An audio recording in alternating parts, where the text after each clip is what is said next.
Bonjour à tous, j'espère que vous allez bien. On se retrouve aujourd'hui pour une nouvelle vidéo. Alors aujourd'hui je vais faire un résumé du match de l'équipe de France face à la Hongrie qui s'est du coup déroulé à Budapest dans un stade plein. Donc il y a eu match nul un partout. Donc globalement c'est un match quand même assez décevant de la part de l'équipe de France qui ne sont du coup toujours pas qualifiés pour les huitièmes de finale de l'Euro. Donc les 10 premières minutes étaient plutôt compliquées pour l'équipe de France. Les Hongrois qui ont dès le début du match été très agressifs, il y a eu beaucoup d'arrêts de jeu. Ensuite l'équipe de France qui a quand même repris le match, repris le dessus. Ils ont eu beaucoup d'occasions. Donc les Bleus ils peuvent avoir des regrets puisque la Hongrie ont marqué en fin de première période et ont eu quand même assez peu d'occasions durant le match. Donc il y avait une situation très favorable pour la Hongrie à la mi-temps qui menait 1-0 et qui jouait du coup en seconde période en contre-attaque. Donc en seconde période, il y a eu l'égalisation d'Antoine Griezmann qui était très belle d'ailleurs avec le très beau dégagement du Loris pour Kylian Mbappé. Donc finalement, c'est l'équipe de France qui a marqué en contre. Donc la France a vraiment été opportuniste par contre à ce moment-là avec ce but qui était vraiment dans un moment pas facile, mais ça n'a pas suffi pour remporter le match. Donc au niveau des joueurs en attaque, il y avait Kylian Mbappé, Benzema et Antoine Griezmann. Donc Mbappé qui a eu beaucoup d'occasions, dont 2 têtes. C'est lui qui était à l'origine du but d'Antoine Griezmann. C'est sa vitesse encore une fois qui a fait la différence. Il a vraiment du talent avec son dribble vraiment efficace pour ensuite centrer. À chaque fois qu'il avait la balle, il essayait de faire la différence. En première période, ils arrivaient vraiment bien à se trouver avec Karim Benzema. Donc c'est vraiment dommage. Benzema, lui, il a eu pas mal d'occasions aussi. Mais il a malheureusement pas réussi à les concrétiser. Je pense surtout à l'occasion loupée suite à la merveilleuse passe de Kylian Mbappé. Il n'a pas réussi à être décisif. Après, il n'a pas si mal joué que ça, mais c'est insuffisant. Il n'a pas réussi à marquer. Donc ça doit être assez frustrant pour lui. Antoine Griezmann, lui, qui a beaucoup couru, il a fait son match.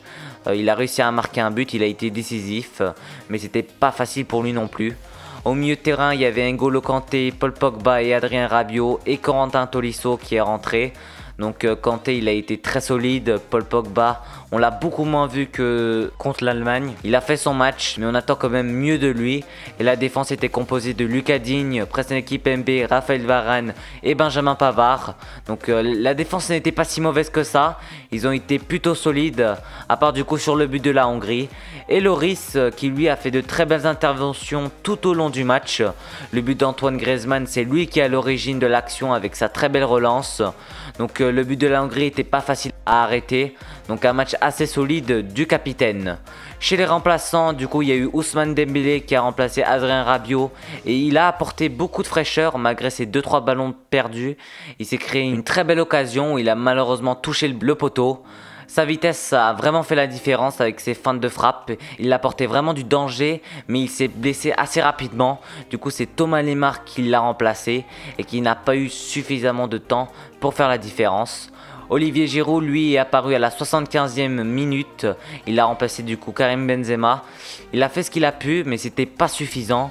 Corentin Tolisso, lui qui est rentré aussi en cours de match, il a fait ce qu'il a pu mais c'était pas suffisant. Donc un match assez décevant quand même dans l'ensemble de l'équipe de France qui a du coup 4 points au bout de la deuxième journée. Il faudra que le Portugal perde face à l'Allemagne pour être en première position. Mais en tout cas, tout se jouera face au Portugal. Ça sera un match crucial. Donc il y a pas mal de déceptions. L'équipe hongroise qui ont réussi à mettre en danger l'équipe de France. Fallait surtout pas les sous-estimer. Un match nul, c'est quand même insuffisant. La finition n'était pas bonne du tout chez les attaquants français. 14 tirs et seulement 4 frappes cadrées. C'est insuffisant. Contrairement à la Hongrie qui, eux, ont été très décisifs. Donc voilà, tout se jouera face au Portugal. Faudra surtout pas louper ce match.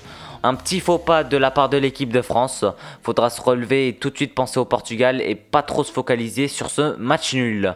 Donc en tout cas, on arrive à la fin de la vidéo. Si elle vous a plu, n'hésitez surtout pas à liker et à vous abonner. Et à très vite pour une nouvelle vidéo.